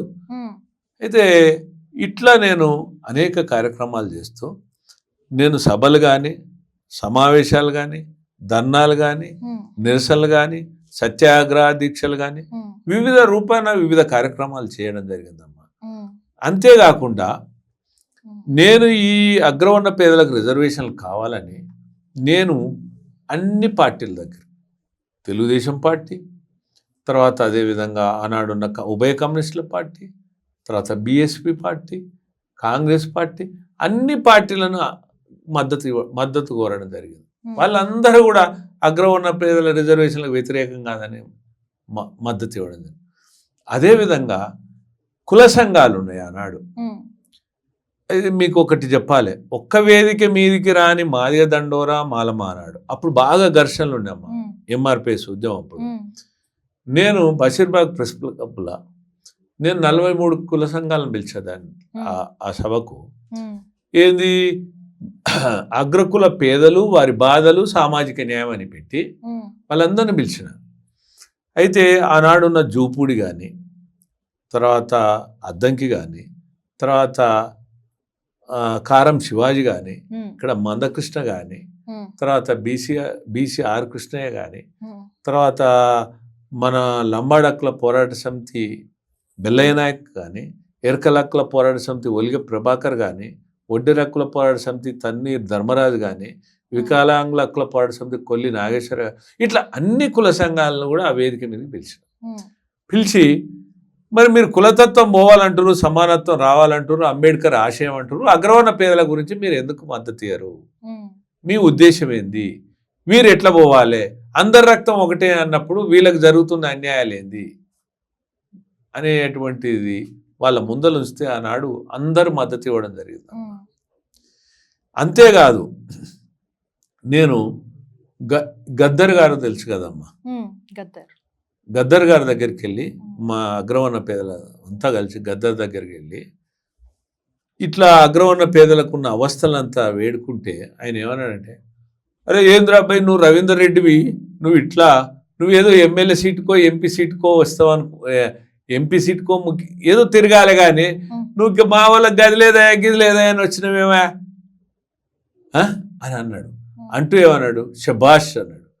నేనే అనుకుంటున్నా, అసలు ఈ పక్షాన ఎందుకు గుర్తిస్తలేరు, ఈ పక్షాన ఎవరు ఎందుకు పోరాటం చేస్తలేరు, ఒక బిడ్డ వచ్చిండు రవీందర్ రెడ్డి అని అంటూ, నీ వెనుక నేనున్నా, నేను గజ్జ కడతా అగ్రవర్ణ పేదల రిజర్వేషన్లకు అని గద్దర్ చెప్పడం జరిగింది. అది అన్ని పేపర్లలో వచ్చింది, అన్ని టీవీలో వచ్చింది. అగ్రవర్ణ పేదలకు రిజర్వేషన్ల కొరకు గజ్జ కడుతున్న గద్దర్ అంటే ఈ విధంగా నేను ఉద్యమాన్ని నిర్మించిన. అందరు సపోర్ట్ చేశారు. అందుకనే ఇప్పుడు ఇవాళ నేను రిజర్వేషన్లు, BC రిజర్వేషన్లకు వ్యతిరేకం కాదు. అందుకనే, ఎందుకంటే BC వాళ్ళు కూడా అందరూ మాకు మద్దతు ఇచ్చారమ్మా, ఈ అగ్రవర్ణ రిజర్వేషన్లకు మద్దతు ఇచ్చారు. కాబట్టి మేమేమంటున్నామంటే వాళ్ళకి రిజర్వేషన్లకు వ్యతిరేకం కాదు. కాకపోతే ఏంటంటే ఏ రిజర్వేషన్లు అయినా, EWS రిజర్వేషన్లు అయినా, BC రిజర్వేషన్లు అయినా, ఇంకే రిజర్వేషన్లు అయినా అర్హులైన వాళ్ళకి అందాలనేదే మన ప్రధానమైన డిమాండ్. కానీ ఆ రిజర్వేషన్లకు వ్యతిరేకం కాదు. ఎందుకంటే మాకు కూడా ఆనాడు నేను చేసిన పోరాటానికి అన్ని BC సంఘాలు, అన్ని కుల సంఘాలు, అన్ని ప్రజా సంఘాలు, అన్ని రాజకీయ పార్టీలు మద్దతు ఇచ్చినాయి. నా పోరాటాన్ని గుర్తించిన తర్వాత నేను ఇక్కడే కాదమ్మా, నేను పార్లమెంట్ ముందర కూడా ధర్నాలు చేయడం జరిగింది. సోనియా గాంధీని కలవడం జరిగింది. జంతర్ మంతర్ దగ్గర ధర్నాలు చేయడం జరిగింది. మన్మోహన్ సింగ్ గారికి నేను ఈ విజ్ఞప్తి చేయడం జరిగింది. అయితే ఎందుకు అంటే అప్పట్లో ఈ రిజర్వేషన్లు ఇవ్వాలంటే రాష్ట్రాలకు అధికారం లేదమ్మా, కేంద్ర ప్రభుత్వం ఇవ్వాలి. ఏ రిజర్వేషన్లు అయినా కేంద్ర ప్రభుత్వం ఇవ్వాలి. నేను పోరాటం చేస్తున్నటువంటి దశలో ఆనాడు రాజశేఖర రెడ్డి గారు ఉండిది. నా పోరాటాలను గుర్తించి 2008లో స్కాలర్షిప్లు ఇచ్చాడు. తర్వాత 2009లో ఫీ రియంబర్స్మెంట్ 351 కోట్లు, తొలిసారి భారతదేశంలో తొలిసారి. అంటే ఉచిత విద్య అంటే ఒక లా కానీ, మెడిసిన్ కానీ, అగ్రికల్చర్ కానీ, MBA కానీ, MCA కానీ, వాట్ ఎవర్ ఏ కోర్స్ అయినా. అంతకుముందు SC ST BCలకే ఉండమ్మా. ఇక అసలు అగ్రకులాలకు ఏది లేదు. అంటే ఇక్కడ రాజశేఖర రెడ్డి గారు కూడా ఒక గొప్ప ఆలోచనతోటి ఆనాడు ఈ నేను నా పోరాటాన్ని గుర్తించి ఆనాడు ఉచిత విద్య ఫీ రియంబర్స్మెంట్ ఇవ్వడం జరిగింది. ఈ ధర్మిలో నేను చేసేటువంటి పోరాటాలకు రాజశేఖర రెడ్డి గారు నేను రిజర్వేషన్లు అడిగినప్పుడు వారు ఒక మాట అన్నాడు, నా చేతులు ఉన్నది మేము ఏమైనా చేయగలుగుతాము. అంటే అప్పుడు నేను కార్పొరేషన్ కావాలి, కమిషన్ కావాలి, వెల్ఫేర్ డిపార్ట్మెంట్ కావాలి, రిజర్వేషన్లు కావాలని నేను ఒత్తిడి చేస్తున్న దశలో రిజర్వేషన్లు మేము ఇవ్వడం కుదరదు, నీ పోరాటం ఇక్కడ కాదు ఢిల్లీలో చేయన్నాడు నాకు. అంటే వారు ఒక స్ఫూర్తి చెప్తున్నా, రాజశేఖర రెడ్డి గారు ఇక్కడ కాదు నీ పోరాటం ఢిల్లీలో చేయమంటే వారి మాటను నేను ఒక శక్తిగా తీసుకొని నేను నా పోరాటాన్ని ఢిల్లీలోకి కొనసాగించిన. నేను చేసిన పోరాటం ద్వారా ఆల్ ఇండియా లెవెల్లో మన్మోహన్ సింగ్ ప్రభుత్వం ఏం చేసిందమ్మంటే సెంట్రల్ EBC కమిషన్ అని ఒకటి ఏర్పాటు చేయడం జరిగింది. అసలు నేను చేసిన పోరాటంతో అప్పట్లో 3 ఉద్యమాలు నడిచినాయమ్మా. ఒకటి BC ఉద్యమం, ఇదే రిజర్వేషన్లు పెంచాలనేది అప్పుడు ఆర్ కృష్ణయ్య గారు. అట్లనే వర్గీకరణ చేయాలని MRPS మందకృష్ణ గారు ఉద్యమం. అట్లనే EBCలకు రిజర్వేషన్లు కావాలని వల్లభరెడ్డి రవీందర్ రెడ్డి ఉద్యమం. అది ఈ 3 ఉద్యమాలు ఉమ్మడి రాష్ట్రంలో నడిచినాయి. అప్పుడు ఉమ్మడి రాష్ట్రంలో అదేవిధంగా తెలంగాణకి చెందిన వ్యక్తులే. తర్వాత ఈ 3 ఉద్యమాలు కూడా కలిసిమెలిసి చేసిన ఉద్యమాలు. వారికి నేను మద్దతు, నాకు వారు మద్దతు, ఇట్లా మేము అంటే ఈ సంఘర్షణలు అప్పుడు లేవమ్మా, ఇవి లేవు. అయితే నేను అప్పుడు ఈ EBCలకు కూడా రిజర్వేషన్లు కావాలన్నప్పుడు అప్పుడు మన్మోహన్ సింగ్ గారు, సోనియా గాంధీ గారు EBC commission chairperson Sonia Gandhi గారు ఉండే అప్పుడు EBC కమిషన్ ఏర్పాటు చేయడం జరిగింది. ఆ EBC కమిషన్ అంటే నేను ఎందుకు చెప్తున్నా అంటే అందరూ ఏమంటారంటే ఎవరు అడిగిర్రు EWS రిజర్వేషన్లు, EBC రిజర్వేషన్లు ఎట్లొచ్చినాయి, రాత్రి వచ్చినాయి అని చెప్తారు. ఇది కూడా తెలవాలి తెలంగాణ ప్రజలకు. అప్పుడు ఏమైందంటే ఆ EBC కమిషన్ 3 సంవత్సరాలమ్మా యావత్ భారతదేశం మొత్తం తిరిగి సామాజిక ఆర్థిక స్థితిగతులను అధ్యయనం చేసి ఓ 10% రికమెండేషన్ చేయడం జరిగింది. ఆ EBC కమిషన్కి SR సిన్హాని అపాయింట్ చేయడం జరిగింది. వారు ఆంధ్రప్రదేశ్ రావడం, ఆంధ్రప్రదేశ్తో పాటు అనేక రాష్ట్రాలు తిరగడం. కానీ నేను అంతటితోటి వదలలేదమ్మా. నా పోరాటాన్ని అక్కడ కూడా ధర్నాలు చేయడం, ఇక్కడ సత్యాగ్రహ దీక్ష చేసిన ఏది EBC రిజర్వేషన్ల కొరకు ఇందిరా పార్క్ దగ్గర. అయితే మీడియాలో కూడా బాగా కవరేజ్ వచ్చింది. దీన్ని అప్పుడు మన్మోహన్ సింగ్ ప్రభుత్వం ఏం చేసిందంటే నా ఒత్తిడి మేరకు ఒక డ్రాఫ్ట్ తయారు చేయమని, అంటే రికమెండేషన్కు సంబంధించిన దాన్ని ఒక బిల్లు తయారు చేయమని మన్మోహన్ సింగ్ గారు సూచన చేయండి. అప్పుడు ఉన్నటువంటి మీకు తెలుసు అండి జైపాల్ రెడ్డి గారు. నేను జైపాల్ రెడ్డి గారిని కలిస్తే వారు కూడా చాలా సపోర్ట్ చేయడం జరిగింది ఆనాడు. తర్వాత జైపాల్ రెడ్డి గారు, లా మినిస్టర్ వీరప్ప మొయిలి నాయ బ్రాహ్మణ అయినప్పటికి కూడా చాలా చొరవ తీసుకున్నాడు EWS రిజర్వేషన్ల కొరకు. చొరవ తీసుకొని ఆయన లా మినిస్టర్ కాబట్టి ఆయనే మొత్తం దాన్ని పొందుపరచడం వల్ల, తర్వాత Mukul Wasnik social justice minister, వీళ్ళందరూ కలిసి ఒక బిల్లు రికమెండేషన్ డ్రాఫ్ట్ తయారు చేసి బిల్లు తయారు చేస్తారు. అంటే ఇదంతా ఎందుకు చెప్తున్నా అంటే ఎవరు అడిగిరు, ఎవరు పోరాటం చేసిరు, వీళ్ళకి ఎవరు మద్దతు ఇచ్చారు, ఎట్లొచ్చిందని ఇవన్నీ వేగ్గా మాట్లాడుతున్నారు. కాబట్టి అప్పుడు ఏం జరిగిందంటే బిల్లు పెట్టేది ఉండే పెట్టలేదు. ఎందుకు పెట్టలేదంటే అంతలోనే రాజశేఖర రెడ్డి గారు చనిపోవడం, ఆ తర్వాత ఈ తెలంగాణ ఆంధ్ర అనేది సెపరేట్ అయిపోవడం, అంటే గొడవలు స్టార్ట్ కావడం, దాని తర్వాత మళ్ళా రాష్ట్రాలు విడిపోవడం, తర్వాత కాంగ్రెస్ పడిపోవడం, ఇవన్నీ జరిగిన తర్వాత అట్లే ఉండిపోయింది. నేను అంతటితో గట్రా ఆగకుండా నా పోరాటాలను కొనసాగిస్తూ మళ్ళీ ఇదే విషయాన్ని నేను మోడీ దృష్టికి తీసుకుపోవడం జరిగింది. ఈ కిషన్ రెడ్డి గారు ఉన్నారు కదమ్మా, వీరు కానీ, తర్వాత లక్ష్మణ్ గారు బీజేపీ ఉండు కదా, ఆయన చాలా మంచి వ్యక్తి, గొప్ప వ్యక్తి. ఆయన నేను పెట్టిన ఈబీసీ సభలకు కూడా పిలువగానే వచ్చేవాడు, మద్దతు ఇచ్చేవాడు, చాలా చొరవ తీసుకున్నాడు. ఏది ఈ అగ్రవర్ణ పేదలకు రిజర్వేషన్లు కావాలని వారి మద్దతు కూడా ఇవ్వడం వల్ల వారు మోడీతోటి ఇవన్నీ అంటే లైజనింగ్ అంటే చెప్పడం వల్ల, మోడీ దృష్టికి తీసుకుపోవడం వల్ల మోడీ ఏం చేసిండంటే ఏదైతే కాంగ్రెస్ తయారు చేసిన బిల్లు ఒక వర్డ్ కూడా చేంజ్ చేయకుండా 103 రాజ్యాంగ సవరణ ద్వారా పార్లమెంట్లో బిల్లు పెట్టిండు. ఉభయ సభలు ఆమోదమైన తర్వాత దాని మీద ఆమోదమై పొందిన తర్వాత రాష్ట్రపతి గజిట్ అయింది. అయినాక కూడా అమ్మ దాని మీద సుప్రీంకోర్టులో వేసారు వాద్యాలు. అనేక మంది సుప్రీంకోర్టుకి వెళ్ళిర్రు. అంటే కోర్టుకు పోతారా? ఇప్పుడు ఈడబ్ల్యూఎస్ రిజర్వేషన్లు ఇచ్చినప్పుడు మేము పోయినావా అంటే దేని మీదనైనా పోతారమ్మా. రాజ్యాంగం కల్పించిన హక్కు ఆర్టికల్ 32, ఆర్టికల్ 226 ప్రకారంగా ఎవరైనా పోతారు, దాంట్లో తప్పు పడలేదు. 100 పైసలుగా సుప్రీంకోర్టులో వాద్యాలు వేసారు. అయినా కానీ సుప్రీంకోర్టు తుది తీర్పు ఇచ్చింది. ఆ రిజర్వేషన్ల అమలుకు కూడా 2019 చట్టం వస్తే మన తెలంగాణలో ఇంప్లిమెంట్ చేయడానికి 2021 పట్టింది. అది కూడా నేను ఒత్తిడి మేరకు 2021లో రిజర్వేషన్లు అమలు చేశాను. ఆ అమలు చేసినాక కూడా దాని మీద కూడా హైకోర్టుకి వెళ్ళారు. అంటే ఇక్కడ కోర్టులకు పోయే హక్కు ఎవరికైనా ఉంది, కానీ చట్టం అనేది రాజ్యాంగబద్ధంగా ఉండాలి. మేము మొదటి నుంచి అనేది కూడా ఏంటంటే చట్టం రాజ్యాంగబద్ధంగా ఉంటే బాగుంటుంది. ఇప్పుడు ఈడబ్ల్యూఎస్ రిజర్వేషన్ రాజ్యాంగ సవరణ చేసి రాజ్యాంగబద్ధంగా ఇచ్చారు. అట్లనే బీసీ రిజర్వేషన్లు కూడా రాజ్యాంగ సవరణ చేస్తారా, 9వ షెడ్యూల్లో చేస్తారా, రాజ్యాంగబద్ధంగా రిజర్వేషన్లు ఇవ్వమంటున్నాం. ఇక్కడ మేము రిజర్వేషన్లకు ఏడ వ్యతిరేకమమ్మా. ఇది ఈడబ్ల్యూఎస్ రిజర్వేషన్. ఈనాడు ఈడబ్ల్యూఎస్ రిజర్వేషన్లు ఇవి భారతదేశం వ్యాప్తంగా ఉన్నాయి. అంటే ఎస్సీ వర్గీకరణకైనా ఆనాడు ఉమ్మడి ఆంధ్రప్రదేశే, బీసీ రిజర్వేషన్ ఉద్యమైనా ఉమ్మడి ఆంధ్రప్రదేశ్ ఆనాడు, తర్వాత ఈడబ్ల్యూఎస్ ఈబీసీ రిజర్వేషన్లు అయినా ఆనాడు ఆంధ్రప్రదేశ్.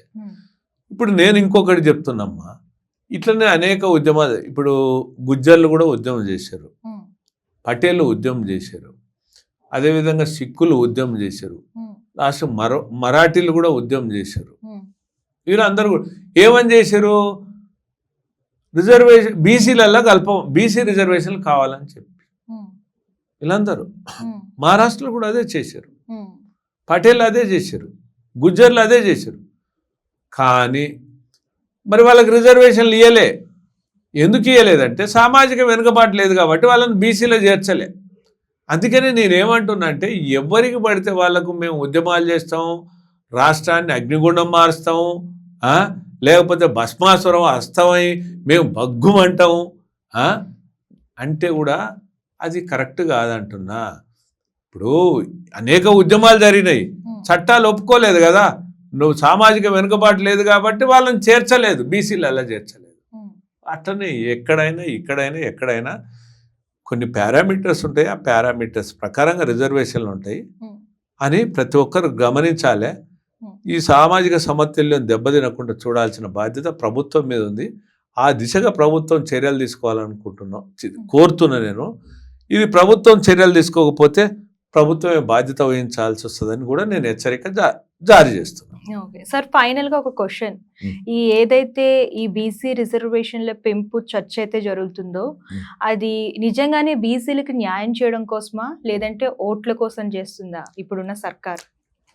మీకేమనిపిస్తుంది? మీ అభిప్రాయం చెప్పండి. అమ్మా, 2 పాయింట్లు. రాజకీయ పార్టీలు ఎప్పుడైనా ఓట్ల కొరకు చేస్తాయి, బీసీలకు న్యాయం కొరకు చేస్తున్నాయి అనుకుంటే, బీసీలకు న్యాయం చేస్తున్నారంటే మరి నిజమైన బీసీ ఎంపారికల్ డేటా తీయాలి కదా. నిజంగా బీసీలకు న్యాయమే అనుకో, ఎంపారికల్ డేటా తీయాలి కదా. ఎంపారికల్ డేటా తీసి పబ్లిక్ డొమైన్లో పెట్టాలి కదా వీళ్ళు బీసీలని. ఇప్పుడు అర్హులు కానోళ్ళు అనర్హులు ఆ జాబితాలు ఉన్నంటే బీసీలకు న్యాయం ఎట్లయితే చెప్పండి. ఇంతకంటే ఇంకేముంది వాస్తవాలు.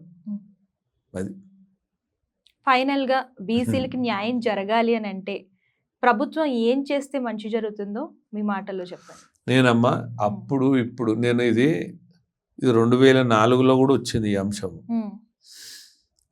తర్వాత 2011లో వచ్చింది. ఆనాడు కిరణ్ కుమార్ రెడ్డి ముఖ్యమంత్రి, చాలా ఆయన కూడా ధైర్యవంతుడే కాదు, వాస్తవాల మీద పోయే వ్యక్తి. ఆయన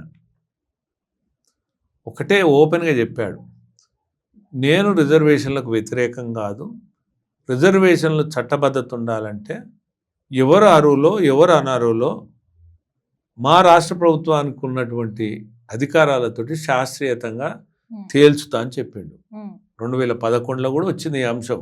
విద్యా ఉద్యోగాల 27 నుంచి 50% పెంచాలని గిట్లనే కొన్ని కుల సంఘాలు, కొంతమంది మహామేధావులు అని చెప్పుకునే వాళ్ళు ఇది తీసుకొస్తే ఆయన ఏం చేసిండంటే శాస్త్రీయంగా అధ్యయనం చేసి అర్హులైనటువంటి రిజర్వేషన్లకు న్యాయం చేద్దాము, తర్వాత అనర్హులను ఈ రిజర్వేషన్ జాబితా నుంచి తొలగిద్దామన్న క్రమంలో అప్పుడు ఈ బీసీ వాళ్ళే కొంతమంది వారిని అంటే ఫస్ట్ ఏమో ఈ రిజర్వేషన్ల మీద కొంత వారిని ఇబ్బంది పెట్టే పరిస్థితి తీసుకొచ్చి, తర్వాతకు వచ్చే వరకు వారు న్యాయం చేస్తాం అంటే నిజంగా అర్హులకే పొందే విధంగా ఆ విధంగా శాస్త్రీయతో కూడినటువంటి నిఘంటును తయారు చేపిస్తాని ఆయన ఎప్పుడైతే అన్నప్పుడు ఈ అగ్రగామి బీసీలు ఉంటారు కదా, కొంతమంది వాళ్ళు వ్యతిరేకించరు. వ్యతిరేకించిన తర్వాత దాన్ని అప్పుడు వదిలేసిండు. ఇంక ఈ తెలంగాణ అప్పటికే తెలంగాణ మూమెంట్ మొదలు కావడం ఇదంతా అనే దాని మీద ఇంకా ఆయన కూడా దాన్ని వదిలేసిండు. లేకపోతే ఆయన అప్పుడే నిజమైన అర్హుల జాబితా తయారు చేసేవాడు, అప్పుడే అగ్రగా బీసీలు ఎవరుండో వాళ్ళని తొలగించేవాడు, ఎవరైతే న్యాయమైనటువంటి బీసీలు ఉండో వాళ్ళకి న్యాయం చేసేవాళ్ళు. ఆయన చాలా గొప్ప పాలనా దక్షుడమ్మా కిరణ్ కుమార్ రెడ్డి. అంటే కొన్ని చట్టాలను అమలు చేయడం వల్ల ఆయన దేనికి కూడా ఒక ఏదో లొంగడు మనిషి, వాస్తవాల మీద నడుచుకునేటువంటి మనిషి. సరే అదిగా తర్వాత ఆంధ్ర తెలంగాణ ఇవన్నీ తేడాలతో ఆయన కూడా నాకు అనుకుంటా ఇంకా ఆ విషయాన్ని అక్కడికి వదిలిపెట్టిండు అనుకుంటా. నేను ఎందుకు చెప్పదలుచుకున్నా అంటే ఇవి వస్తూనే ఉంటాయి. అప్పుడు వచ్చినాయి, 2011లో వచ్చినాయి, ఇప్పుడు కూడా వచ్చినాయి. ఎప్పుడు వచ్చినా కూడా నేనేమంటున్నా అంటే న్యాయం జరగాలంటే నిజమైనటువంటి ఎంపారికల్ డేటా ఉండాలి. ఎంపారికల్ డేటా ఉంటే బీసీలకు న్యాయం జరుగుతుంది. అది ప్రభుత్వం చేయాలి. ఎంపారికల్ డేటా లేకుండా అనర్హులను అల్ల ఉంచితే బీసీలకు ఎట్లా న్యాయం జరుగుతుంది చెప్పు. రేపు ఇప్పుడు సపోజ్ అమ్మా, ఇప్పుడు మేము రెడ్లు ఉన్నాం, రెడ్లు ఎక్కడ కర్ణాటకలో బీసీలు, ఇంకా మేము కూడా బీసీలను కలపమని అంటాం. నువ్వు ఓట్ల కొరకు అది చేస్తావా? అది కరెక్ట్ కాదు కదా. అంటే ఇదంతా ప్రభుత్వం చిత్తశుద్ధితో చేయాల్సిన పనులమ్మా. అది సార్ చాలా సంతోషం, మీ విలువైన సమయాన్ని వెచ్చించి మా కోసం స్టూడియోకి వచ్చి చాలా విషయాలు పంచుకున్నారు. ఓకే అమ్మా, థ్యాంక్ యూ.